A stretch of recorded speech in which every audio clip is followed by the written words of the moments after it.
সোণালী বৌ ৰাজীৱ এইবোৰ কি আনিলে ল'ৰাটোৰ কাৰণে বটলত থকা ঠাণ্ডা চৰ্বত আৰু চাওমিন অলপ আনিবলৈ গৈছিলোঁ চিঙৰা কচুৰি চাওমিন এইবোৰ পালে তাক আৰু একোৱেই নালাগে বৌ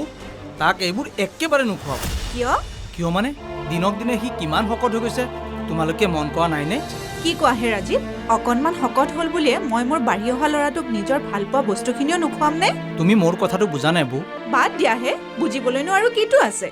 আছে শিশুৰ শৰীৰত চৰ্বিৰ মাত্ৰা অত্যাধিক বাঢ়ি গ'লে তাক মেদবহুলতা বা অবেচিটি বুলি কোৱা হয় মেদবহুলতাই শিশুৰ স্বাস্থ্যত বিৰূপ প্ৰভাৱ পেলায় আৰু বিভিন্ন স্বাস্থ্যজনিত সমস্যাৰ সৃষ্টি কৰে পেকেটত উপলব্ধ গাখীৰ বা জলপান ফাষ্টফুড বা জাংক ফুড বটলত সংৰক্ষণ কৰি ৰখা ফলৰ ৰস অধিক চৰ্বিযুক্ত আৰু চেনিযুক্ত খাদ্য সামগ্ৰী মেদবহুলতাৰ কাৰক হ'ব পাৰে বংশগত কাৰণতো কোনোবা শিশু মেদবহুলতাৰ চিকাৰ হ'ব পাৰে শৈশৱকালৰ মেদবহুলতাই প্ৰাপ্তবয়স্ক অৱস্থাত মধুমেহ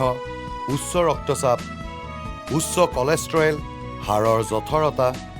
চৰ্বিযুক্ত যকৃতৰ লগতে শ্বাস প্ৰশ্বাসজনিত অসুবিধা আৰু বায়ুপথ বন্ধ হোৱাৰ সমস্যাই দেখা দিব পাৰে মনত ৰাখিব ৰাষ্ট্ৰীয় পৰিয়াল আৰু স্বাস্থ্য বিভাগৰ জৰীপ অনুসৰি 5 বছৰৰ তলৰ শিশুৰ ক্ষেত্ৰত মেদবহুলতাৰ হাৰ 2.1% পৰা 3.4%লৈ বৃদ্ধি পাইছে যিটো আমাৰ বাবে অতিকে উদ্বেগজনক বিষয় শিশুসকলক 6 মাহ পৰ্যন্ত কেৱল মাকৰ গাখীৰ আৰু 6 মাহ সম্পূৰ্ণ হোৱাৰ পাছত নিয়মিতভাৱে আৰু সঠিক পৰিমাণে দিয়া উপৰুৱা আহাৰে মেদবহুলতাক কিছু পৰিমাণে প্ৰতিৰোধ কৰিব পাৰে গতিকে আপোনাৰ শিশুক মেদবহুলতাৰ পৰা ৰক্ষা কৰিবলৈ ডক্তৰৰ পৰামৰ্শ মতে সুষম স্বাস্থ্যসন্মত আৰু পৰিমিত খাদ্য খাবলৈ দিয়ক শিশুসকলক মোবাইল ফোন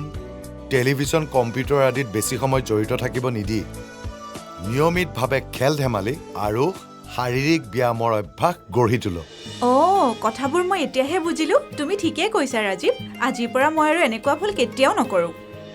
আহক আমি সকলোৱে মিলি সঠিক খাদ্যাভ্যাস আৰু শাৰীৰিক অনুশীলনৰ যোগেদি এক সুস্থ জীৱনশৈলীৰ আধাৰত মেদবহুলতা প্ৰতিৰোধ কৰিবলৈ অধিক যত্নপৰ হওঁ মহিলা আৰু শিশু বিকাশ বিভাগৰ অধীনৰ পোষণ অভিযান অসমৰ দ্বাৰা জনহিতাৰ্থে প্ৰচাৰিত